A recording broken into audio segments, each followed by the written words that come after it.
know what the reality is. We're going to walk away in a bit, huh? He's going to hear. Brothers, this is serious. He's going to hear us walking away. The loneliness that he's about to feel, Allah will make him hear our last footsteps. We can't speak to us, we can't speak to him. And as we go, what's going to happen, brothers? Brothers, the grave is going to take him. The grave's going to take him straight away. Doesn't matter if you're righteous or not. There was a man called Sa'ad ibn Mu'adh radiyallahu anhu. He was a companion of the Prophet sallallahu alayhi wa sallam, that when he died, Allah's arsh, it shook. It shook. And Allah sent 70,000 angels to his grave, to his janazah, to his burial. 70,000 angels, because he was a righteous man. And the Prophet said, if there was anyone that was going to be safe of the grave when it takes them, it would be that man. But the grave even took him. So it's going to take all of us. And how will it take you, brothers?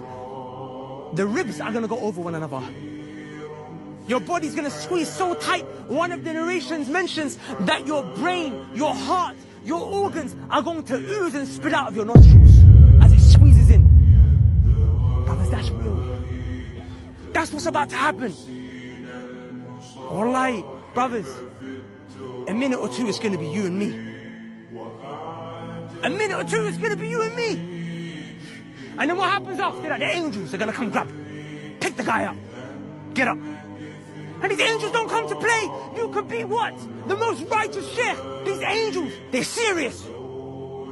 They've got one job. They come to ask you 3 questions. Who is your Lord? Can you answer that question if you didn't worship, if you live as a slave? A Lord, Master, Rabb, Allah, right? But unless you were a slave, can you answer that? If that was the case, then we could find a couple of Christians right now, quickly tell them the answer to the questions where they get buried, then they can answer. It doesn't work like that. You won't be allowed to say it. You won't be able to say it unless you lived as a slave to your Lord. When they ask you, "Man Rabbuk," who is your Lord? You will not be able to answer. Your Lord is a penny and a pound. The Prophet said, Abdul dinar with dirham, the slave of the coins. Some of us are slaves of money, that's what it is. Some of us are slaves to women. Some slave to our desires. Ask yourself, brothers, who is your Lord? And if it's not Allah, make it Allah. Second question, what is your religion? What's your deen? What's that deen? Deen is your way of life. Brothers, what's your way of life? Do you live the life of the streets? Is that your code? Is that your life? Is that your code of conduct? Is that your lifestyle? The ends, the roads? Because the roads in Islam are 2 different things. And you can't answer that my religion was Islam, my deen was Islam. You can't. Unless you live as a Muslim today. Submission. And we submit to the roads. We submit to what?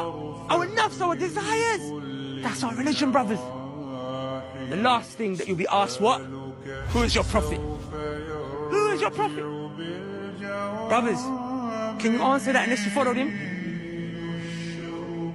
Brothers, wallahi, I should be able to look. Listen, these are not small things, wallahi. Because what's on the outer reflects what's on the inner.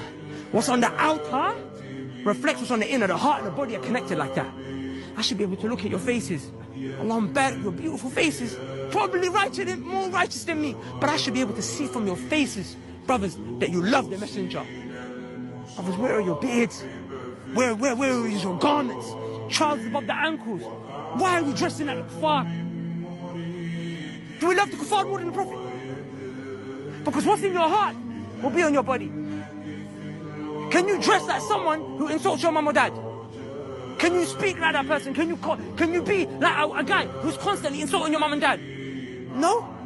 Because you hate him. And that means that acting and imitating someone is a sign of love.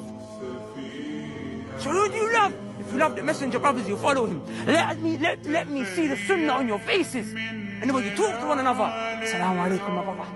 You know? We're out here what? Muslims killing Muslims.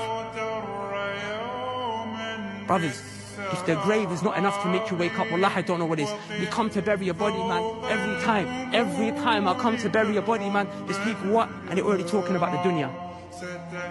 Bro, there's people laughing and we're burying bodies out here, man. We ain't even burying granddads and grandmas. We're burying young brothers. And we're out here laughing. How are you laughing at this moment in time? What's happening to your hearts? We're burying people. And we're laughing.